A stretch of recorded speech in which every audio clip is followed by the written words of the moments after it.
It's not disease, it's not water, it's not nutrients or fertilizer. What could it be?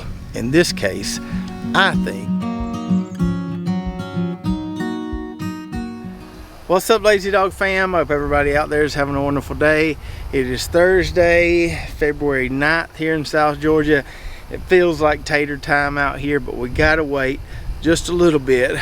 Got a pretty heavy rainstorm coming through here tonight. My forecast says we're gonna get anywhere from 2 to 3 inches of rain. We don't want to plant taters before we're getting that much rain, so we're gonna hold off on the taters.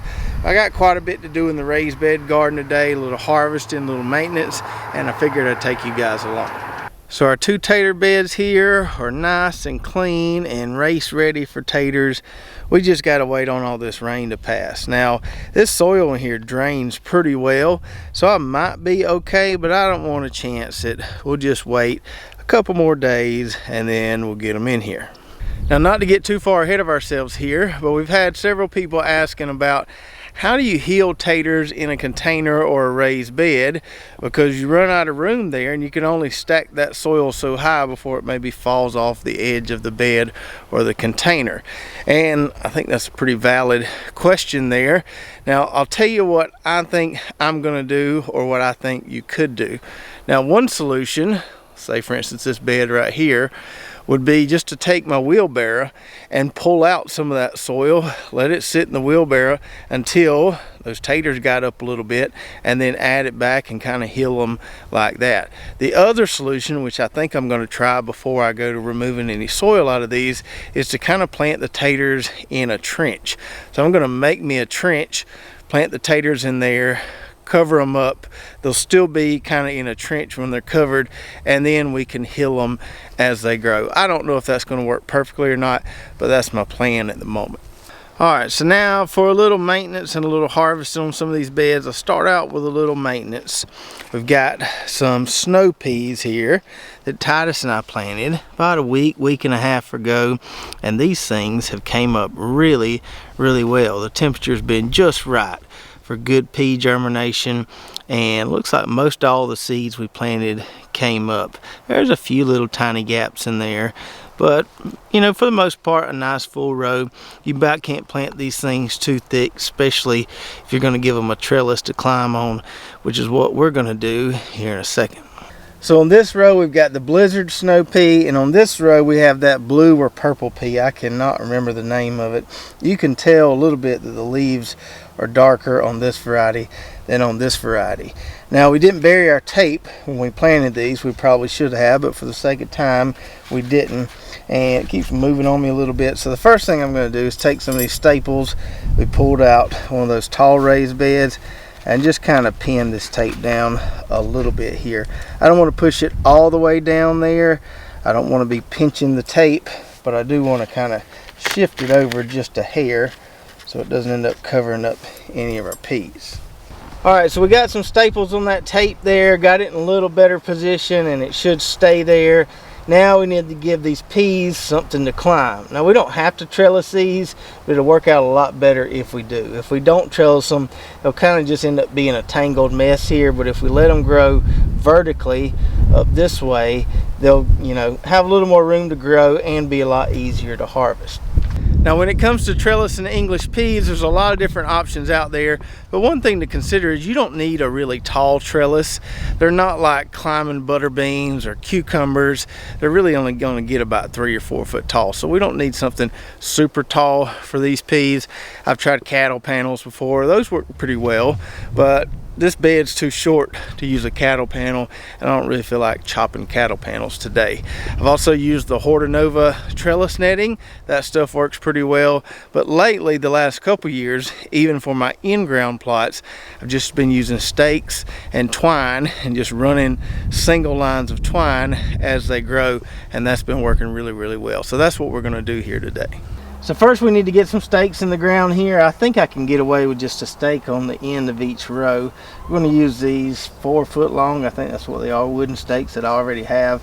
Now, you don't have to set up your trellis when you plant your English peas or your snow peas, but I think it's a good idea to have your trellis up before they start making little tendrils there. So when they're trying to grab hold of something, you want to have something there that they can grab. So now we just need to drive some stakes into the soil at the end of each row. Now instead of putting it straight up and down like that, I'm going to drive it in at an angle. I think that will keep the stake from moving so much when we start wrapping this string real tight. Alright, that should be good enough there. Got one in, 3 more to go.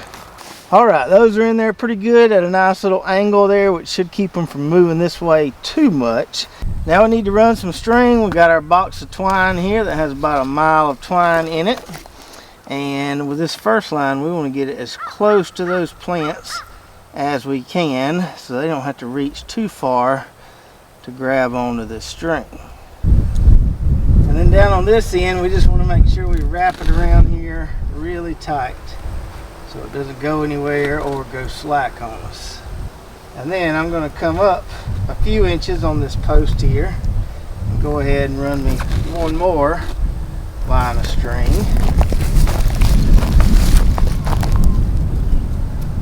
Put it about right there.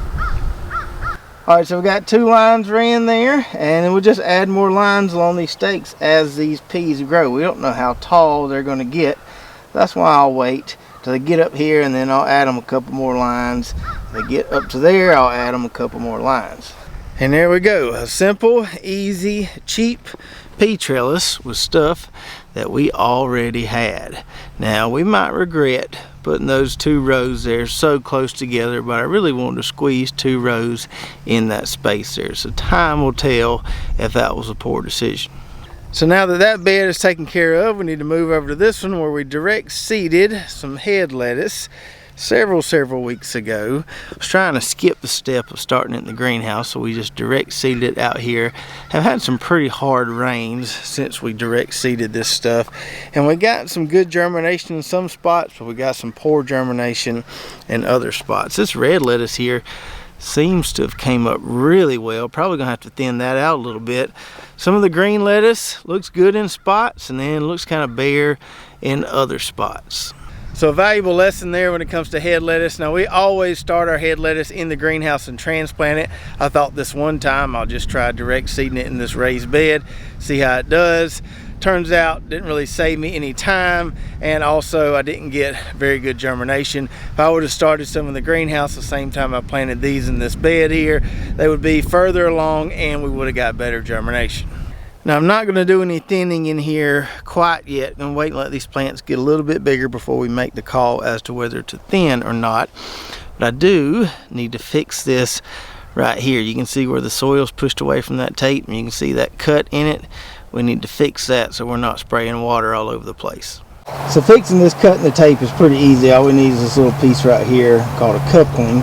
We just got to cut out that bad spot and insert this in there. Now the one thing you got to be careful with, especially when your tape is buried like this, is not cutting out too big of a hump here, because then your coupling won't fit nicely between that gap. So I always just like to cut a little bit at first, and then we can cut more.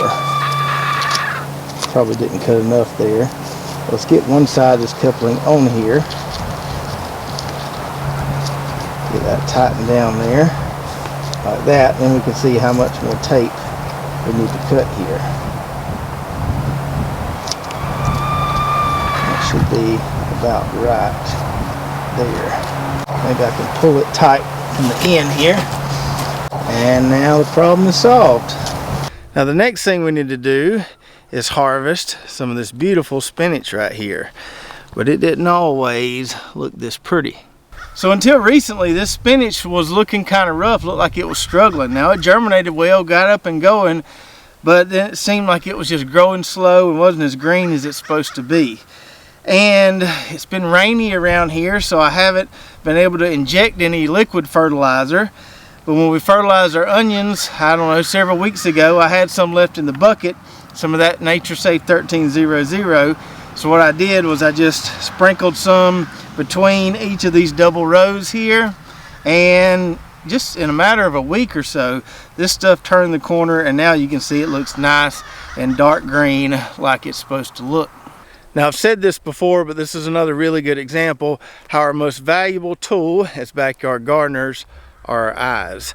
You can read all you want, watch all you want, different fertilizer recommendations for different vegetables, anything like that, but you need to be able to look at a plant and tell that it needs something. Now, if a plant looks like it's struggling, or plants look like they're struggling, there's probably, you know, 3 possibilities there. 1, it could be disease, but we usually don't have disease issues on spinach. 2, it could be too much water. We've had a lot of rain, but that soil drains pretty well. I don't think it was an overload of water there. Thirdly, could need some juice.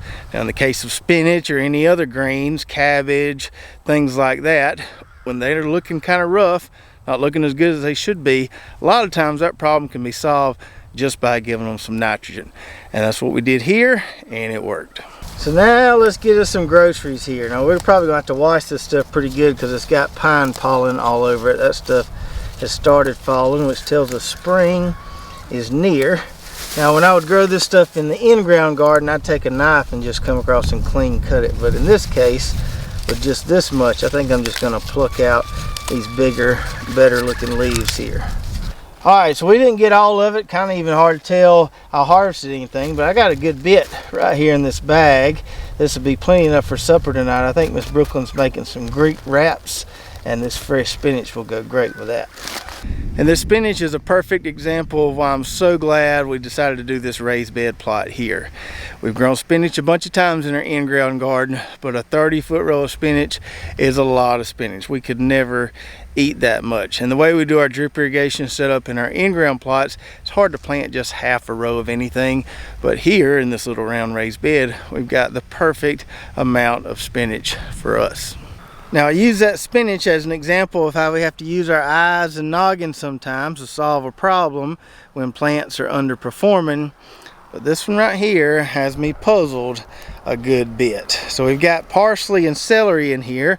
The parsley over there still looks pretty good, but our celery, we've started losing some plants here on the end. Don't think it's disease, don't think it's too much water, and I don't think it's fertilizer, because I fertilize these just like I did that spinach over there. And these celery plants that are still here look pretty dang good, but for some reason right along the edges here we've just been losing some plants. So this is where you really got to put your thinking cap on. It's not disease, it's not water, it's not nutrients or fertilizer. What could it be? In this case, I think it's cat pee. Now, I haven't actually seen a cat peeing on this stuff, but after going through all the possible scenarios in my mind, that's the only thing I can come up with. If you've got a better idea, let me know in the comments below. And if that's really what's happening, why would the cats pee on the celery and not anything else out here? I have no idea. I'm just kind of throwing darts here, hoping one will stick, because I can't figure out any other reason why those plants are dying. Now, before we go, I did want to give an update on a few more of these beds. So we've got this long skinny bed here. Got some parsnips that aren't ready to harvest, but they're looking pretty dang good. Had some parsnips, some little parsnips we lost to the Arctic blast, and we filled this in with another planting of Savannah mustard. All that came up really well. Gonna have a nice dense stand of that. And I don't know, probably about 3 weeks or so, we might be cutting some mustard here. And then in this bed, we made our own custom mustard mix with some tot soy, some green mizuna, and red mizuna. Planted it really, really thick, and it came up really well. Once this grows up a little bit more, it's just going to look like a dense mat of greens, almost like that spinach bed does. I'm really, really excited about eating some of this. And then in this bed right here, we've got some leeks that haven't really taken off yet, but they're starting to a little bit. Really, really happy with how this hardneck garlic is looking. First time growing hardneck garlic, but man, this stuff sprouted quick and it's looking really, really good. I'm excited to see what happens with this stuff here. So we got our garden chores done for the day. We got us some groceries, and I hope you enjoyed spending some time with me in the raised bed garden this afternoon. And let me know in the comments below what you think about that celery bed. Do you think cats peeing on it could do that much damage, or you think it's something else? And then hopefully on the next video, I can't make any promises, we don't know what the weather's going to do, but hopefully on the next video it will be potato time. And as always, you can find links to our affiliate partners in the description below. Got some coupon codes for some of those companies like Ollie Gardens, where we got our raised beds, so you can take advantage of those discounts. Don't forget to go check out our website, lazydogfarm.com, where we have some seeds for sale. We have lots of fig trees for sale, our garden blog, recipes, all kind of good stuff over there. If you did enjoy the video, be sure to subscribe, hit that notification button, like and share, and we'll see you next time right here at Lazy Dog Farm. Oh, farewell, by the beauty of your life.